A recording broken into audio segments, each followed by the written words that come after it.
Brazilian তারকা অ্যান্টনির Real বেটিসকে একাই হারিয়ে দিলেন আর্জেন্টাইন তারকা জুলিয়ান আলভারেস। এই ম্যাচে অবিশ্বাস্য চোখ ধাঁধানো একটা ফ্রি কিক গোল করে পুরো দুনিয়াকে তাক লাগিয়ে দিয়েছেন আলভারেস। তাছাড়া ম্যাচের ৭৫ মিনিটে নিজের জোড়াগুলো পূর্ণ করেছেন এই বিশ্বজয়ী ফুটবলার। রিয়াল বেটিসের বিপক্ষে আলভারেজের অবিশ্বাস্য ফ্রি কিক গোলের আরও বিস্তারিত জানাচ্ছেন শ্রাবণ অনিক।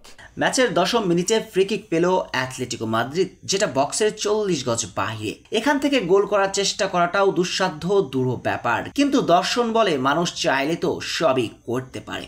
আর আর্জেন্টাইন স্পাইডারম্যান ঠিক সেই পথটাতে হাঁটলেন, অবিশ্বাস্য চোখ ধাঁধানো মনোমুগ্ধকর ফ্রি কিক গোলটা করলেন, প্রমাণ করলেন দর্শনের সেই বিখ্যাত বাণী আসলেই মানুষ চাইলে সবই করতে পারে। কিন্তু এই অসম্ভবকে কিভাবে সম্ভব করলেন ২৪ বছর বয়সী তারকা, চলুন সেটাই একটু ব্যাখ্যা করে আসা যাক।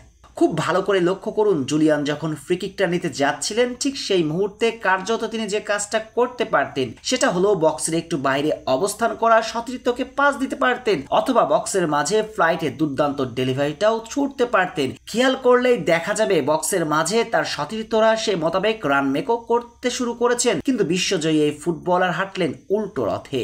কেন তিনি এই মুহূর্তে পৃথিবীর সবচেয়ে মেধাবী ফুটবলার সেটারই ছাপ রেখেছেন। আলভারেজ যা করলেন সেটা দেখে প্রশ্ন ছুড়ায় যায়, তিনি কি মেসির কাছ থেকেই এমনটা শিখেছেন? প্রশ্নের সঠিক উত্তরখানা দিতে পারবেন একমাত্র আলভারেজ নিজেই।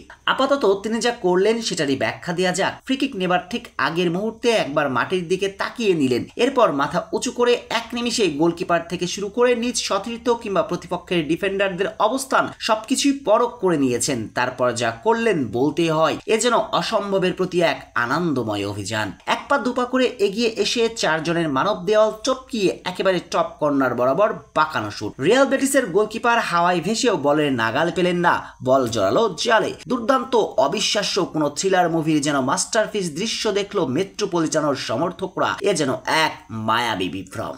আলভারেজের অসম্ভবকে সম্ভব করা সে গোলটার পরেই রিয়াল বেটিসের বিপক্ষে ম্যাচে প্রথমবারের মতো লিডে এসেছিল ডিয়েগো সিমোনের শিষ্যরা। লিগ টাইটেল রেস থেকে ছিটকে গিয়েছেন অনেক আগেই, তাই মাদ্রিদ শহরের লাল দুর্গের বাসিন্দাদের জন্য ম্যাচটা ছিল শুধুই নিয়ম রক্ষার। তবে এই ম্যাচে গুরুত্বপূর্ণ ছিল ব্রাজিল আর্জেন্টিনা ভক্তদের জন্য, কেননা অ্যাটলেটিকো রিয়াল বেটিসের লড়াই ছাপিয়ে লড়াইটা যে হয়ে উঠেছিল ব্রাজিলিয়ান তারকা অ্যান্টনি এবং আর্জেন্টাইন ফরওয়ার্ড জুলিয়ান আলভারেজের লড়াই। যে লড়াইয়ে কোনো পাত্তাই পাননি অ্যান্টনি, কারণ স্কাই হোয়াইটদের মাকড়সা ওই গোল ছাড়াও পুরো ম্যাচে করেছেন বাজিমাত। একা কাঁধে ম্যাচ থেকে বেটিসকে ছিটকে দিয়েছেন। ম্যাচের ৭৩তম মিনিটে দলের তৃতীয় গোলটাও যে এসেছে তার পা থেকে, মাঝখানে করেছেন একটা অ্যাসিস্টও। অর্থাৎ ম্যাচের জোড়া গোলের পাশাপাশি সহায়তা করেছেন একটি, হয়েছেন ম্যাচের সেরা খেলোয়াড়। আর এই নিয়ে চলতি মৌসুমে তার গোল সংখ্যা দাঁড়ালো ২৯টিতে।